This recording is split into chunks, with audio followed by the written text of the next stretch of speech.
My wife's affair with her boss ended our marriage, so I made sure both of them got fired from their jobs. Then the AP stole my minivan, so I made him regret it. This is the first half of a decade-long tale that is currently resolving in a delightful way. Over a decade ago, I came home to find I was being moved out by my wife.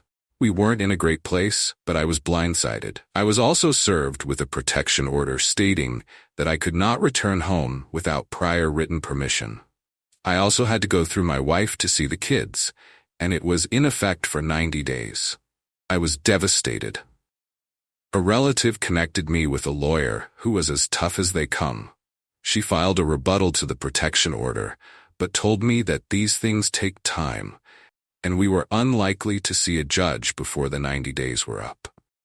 When the days were up, she made it clear that I had to stick to the court order to the letter. If there was any evidence to the contrary, I'd be in a tricky position. When my wife renewed it, it only took 1 day before my ex-wife needed me to take the kids. I crashed at a friend's house, so I didn't have anywhere to take them. We agreed that I'd watch them at home. I waited a few blocks away while waiting for an email. My ex called, and I reminded her of the details of the order and that I wouldn't come home until I had permission. This happened twice more within the first week, so I told her I wouldn't leave where I was staying until I had the email. It was about 20 minutes away. I texted her to remind her. The very next day, she didn't email. We were planning on me picking up the kids to take them to school. I was supposed to take the kids to school since it was only a few minutes away from my work.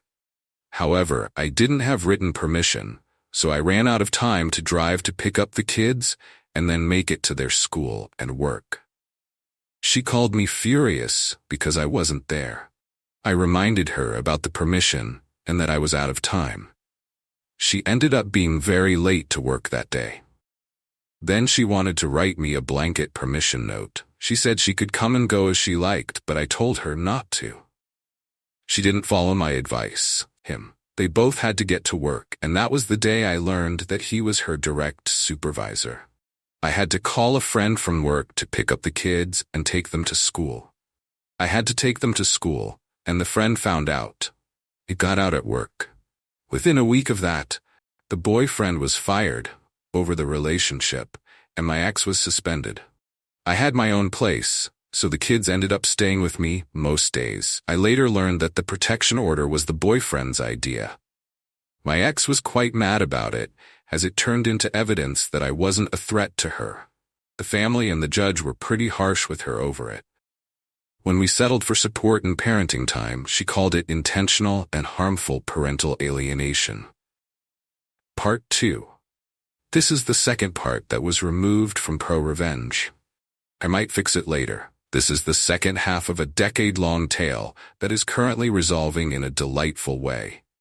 A decade ago, my then-wife, now ex-wife, started seeing someone else and kicked me out of the house. The boyfriend was a real surprise and had been planning how to keep me from my kids. Ever since, I've never liked him much, but I've always been polite and respectful because he became my kid's stepdad. But I swore I'd get back at him if I ever had the chance. I figured it would be something petty, but then he'd gift-wrap my revenge. I've been running with it for almost 3 weeks now. My kids are mostly grown now. Some are in university, and some are in grades 11 to 12. My kids live with me while they're still in high school, and I'm also remarried now. My wife and I each have our own vehicles, but my wife owns a minivan for when we're all going somewhere together. The kids are free to use it too, as only one has a car. We only have one set of keys, so I put an AirTag on the car. It's a small transponder that tracks its location. I put it on there in case the keys were lost. About 3 weeks ago, one of my older kids took the van out for the night, but ended up staying at his mom's on the couch. Around 7 a.m. Monday, the next day, another kid asked to use the van. I tracked it using the AirTag, but it was hours away in the industrial area of another town. I was concerned because I didn't know why my kid was out there. I called him, and he said he was at his mom's, where he said he'd be. He had no idea the van was missing. I called the police and gave them the location of the van. Within 20 minutes, they had stopped the van, and the driver said he had permission to use it. It turned out to be my ex-wife's boyfriend. My ex-wife's boyfriend was not detained by the police, as it would be easier for him to drive the van back to our town, and we could sort it out here. However, it was not my van, and he was not listed on the insurance to drive it. I asked that it be impounded. In Canada, we cannot press charges, but I was adamant that this was theft, and I was not going to let it go.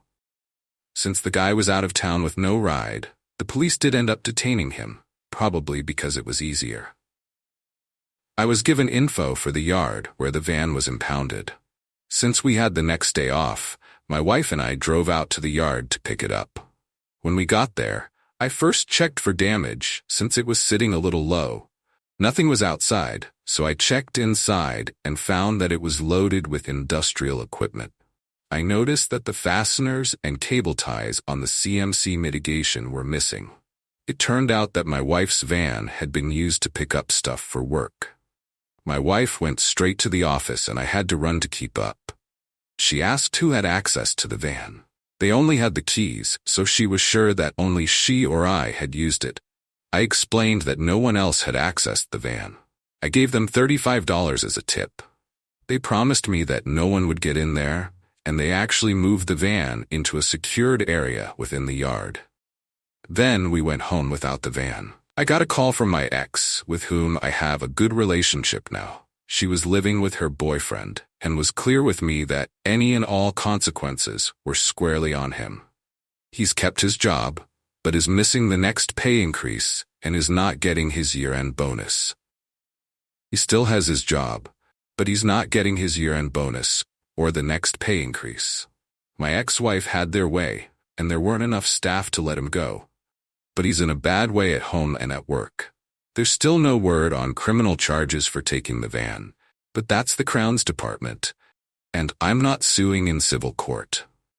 Let's see what the top commenters have to say. Viper Bunny says, selfish people love to shoot themselves in the foot and claim you should have been there to stop them. You reap what you sow. Another comment goes like this. I hate that the kids were caught in the middle of the pissing contest she created, but they went to you for sticking it out and making her deal with the bed she made. I honestly hope the judge throws everything they can at her for weaponizing the system. I hope your attorney also uses this and anything else she happens to feed you as ammunition. Good luck, and remember to document anything she says or does in writing. We weren't even home from the long drive when I got the first text from my ex-wife's boyfriend about getting the equipment. I explained that we left the van because there were expenses we were not going to pay, towing and daily storage. I told him that he'd have to pay the impounding fees and daily storage before I could pick up the van. He was really angry and said he'd pay me back. I told him that wasn't going to happen. An hour later, I got a call from his boss. They needed the equipment ASAP for a job they had coming up. I explained that the van had been impounded and that I wouldn't have time to get it until next week. The boss said that it had to be paid in advance. He was really angry and kept swearing at me. I calmly explained that I didn't steal a vehicle to transport his stuff. His boss wasn't happy about it, so I said I wouldn't tolerate the abuse and hung up. Then I blocked him and his company on every platform I'm reachable on. That was 3 weeks ago. Since then, I've been able to make excuses every single time my ex-wife's boyfriend tries to arrange picking up the van. It often happens because the kids don't have the van, so I have to drive them.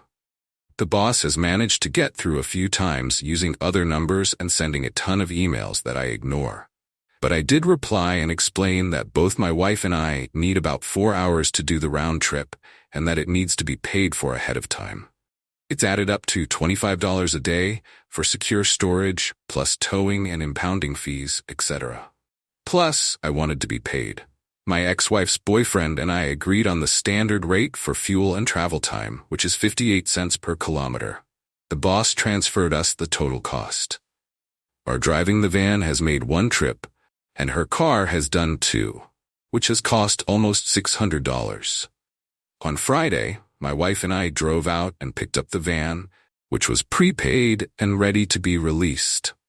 I dropped off a 12-pack of beer, picked up the keys to the van at the office, and went to get a pack of beer. I wasn't going to transport the boss and boyfriend's stuff, so I arranged for it to be held at the yard at the same rate as a vehicle, unloaded, and left right before it closed for the weekend. My ex-wife's boyfriend called to ask when he could come by with a work truck to get the stuff. I told him it's still at the impound, which is almost 2 hours away, and the office opens Monday at 9.